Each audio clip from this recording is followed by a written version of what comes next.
সুপ্রিয় দর্শক মণ্ডলী, আমি এখন এসেছি একটা কৃষকের ধান খেতে। ধান পাকার পর ধান কাটার দৃশ্য আপনারা দেখতে পাচ্ছেন। ধানগুলো কেটে কেটে মুঠি করে সাজিয়ে রেখেছে চমৎকারভাবে। পাকা ধান মৌ মৌ গন্ধে মনে হয় যেন ভরে আছে সমস্ত মাঠ। মুরব্বী, এদিকে একটু কথা বলেন।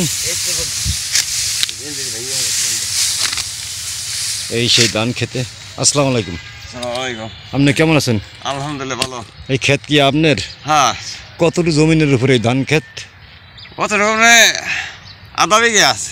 আধা বিঘাতে? হ্যাঁ। এই খরচকে কি পোষাবে আপনার এই খরচে? পোষাইব নি।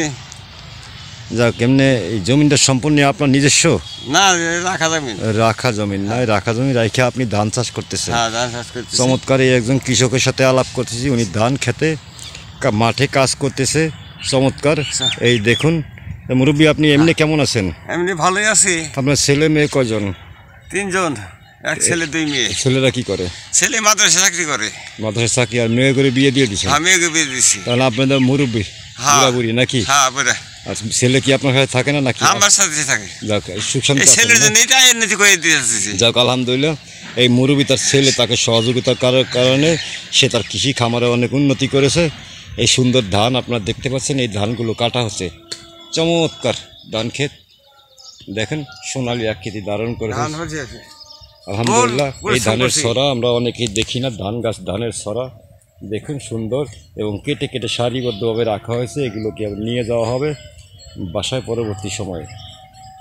মানে 3 বছর সার দিছি, বিষ দিছি, ভিটামিন দিছি।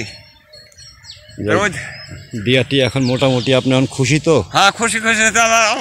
ভাগ্য খুব দিচ্ছে ধান। মানে এরপরে এটার মধ্যে কি করবেন? দেখি বুটে লাগাবে পোলাই গম বড়ি। ও আচ্ছা, যাক আলহামদুলিল্লাহ। আপনাকে অনেক অনেক ধন্যবাদ আমার সাথে কথা বলার জন্য। গম বললি ভালো হবে। যাক আলহামদুলিল্লাহ, ভালো থাকবেন, দোয়া করবেন। আসসালামু আলাইকুম। ওয়ালাইকুম আসসালাম।